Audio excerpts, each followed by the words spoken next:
Hello friends, good morning. இன்றைக்கி left over idli மாவு வச்சு ஒரு அடை எப்படி பண்ணலான்னு உங்களுக்கு செஞ்சு காட்ட போகிறேன். இது இந்த மாவு கடைசி மாவு, இட்லிக்கு தோசைக்கு ஊற்றி கடைசி மாவு இருக்கும் பாருங்கள். இந்த மாவு கொஞ்சம் புளிச்சிடுச்சு. இது இட்லியும் ஊற்ற முடியாது, தோசை ஊற்றுனா கொஞ்சம் புளிச்ச மாதிரி இருக்கும். அதனால் இதை வச்சு அடை பண்ணிடலான்னு இருக்கேங்க. இது ரொம்ப ஈஸிங்க, நீங்கள் டக்குன்னு செஞ்சிடலாம்.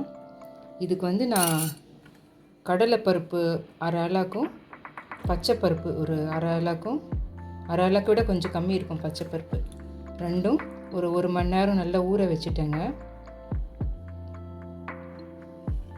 இப்போ இஞ்சி கொஞ்சம் துண்டாக நறுக்கி வச்சுருக்கேன். ஏற்கனவே இந்த மாவில் உளுத்தம்பருப்பு இருக்கிறதுனால உளுத்தம்பருப்பு சேர்க்க தேவையில்லை. வெறும் கடலைப்பருப்பும் பச்சைப்பருப்பும் இதில் சேர்த்தா போதும். நீங்கள் வேறு என்ன பருப்பு சேர்த்தாலும் சேர்த்துக்கலாம். அப்புறம் ஒரு 10 பல் காஞ்ச மிளகாய் இது சேர்த்துட்டு இப்போ இது கொஞ்சம் கொரப்பாக அரைச்சி எடுத்துக்கலாங்க. அரைச்சிட்டு காமிக்கிறேன். இதில் ரொம்ப நிறைய தண்ணி ஊற்றிடாதீங்க. வடைக்கு எப்படி அரைக்கிறோமோ அது மாதிரி அரைக்கணும். இதுக்கு தேவையான அளவு உப்பு சேர்த்துருங்க.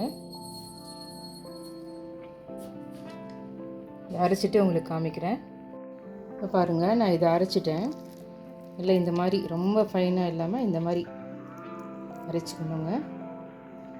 இப்போ இதை இட்லி மாவோட சேர்த்துக்கலாங்க. சேர்த்துட்டு உங்களுக்கு காமிக்கிறேன். இப்போ இதில் அந்த மாவை சேர்த்துட்டேன், அரைச்ச மாவை இட்லி மாவோடு சேர்த்துட்டேன். இதில் கொஞ்சோண்டு மஞ்சள்தூள் சேர்த்துக்கோங்க கலருக்காக.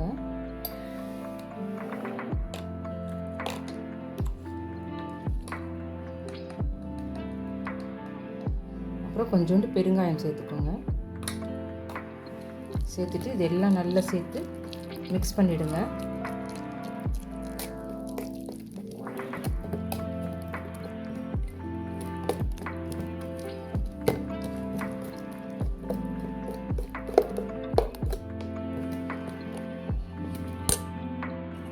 பாருங்கள், இது நல்லா மிக்ஸ் பண்ணிட்டேன். பாருங்கள் எவ்வளோ சீக்கிரம் அடை மாவு ரெடி ஆகிடுச்சு. இந்த புளிச்ச மாவை வேஸ்ட்டு கூட பண்ண தேவையில்லை. டெய்லி தோசையே போட்டுட்டு இருந்தாலும் ஊத்தப்பம் போடுறது பதில் இந்த மாதிரி செஞ்சுக்கலாம். இது வார்க்கும்போது வெங்காயம் தக்காளி எல்லாம் போட்டு கூட வார்க்கலாம், இல்லைன்னா இப்படியே கூட வார்த்துக்கலாம். தாளித்து போட்டு இது அடை போட்டுக்கலாங்க. இது நான் அடை செய்யும்போது நான் திருப்பியும் வீடியோ எடுத்து காமிக்கிறேங்க.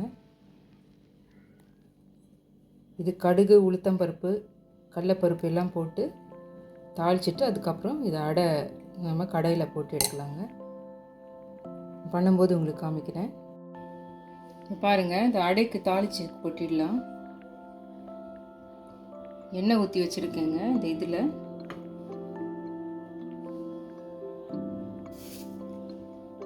கொஞ்சோண்டு கடுகு சேர்த்துக்கலாம்.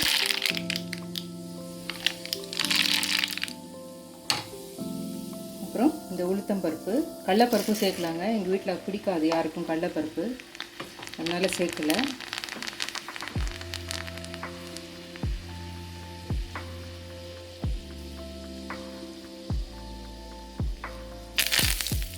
அப்புறம் கருவேப்பிலை.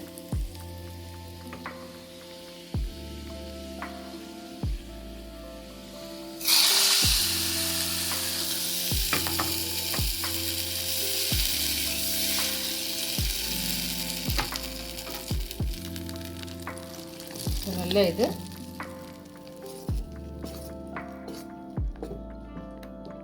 கிளறிட்டு இதில் அடை போட்டுடலாங்க. ஒரு தவா வச்சு நான் அடை போடும்போது காமிக்கிறேன். பாருங்கள், தவா ஆன் பண்ணிட்டேன். ஒரு அடை ஊற்றிடலாம். இப்போது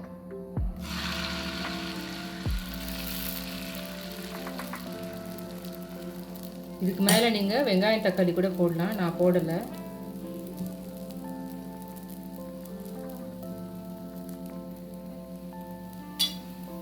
எண்ணெய் ஊற்றிருக்கேன்.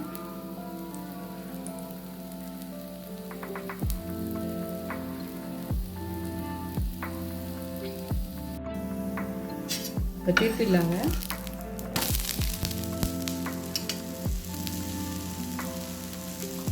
இன்னும் கொஞ்சம் எண்ணெய் ஊற்றிருக்கேன்.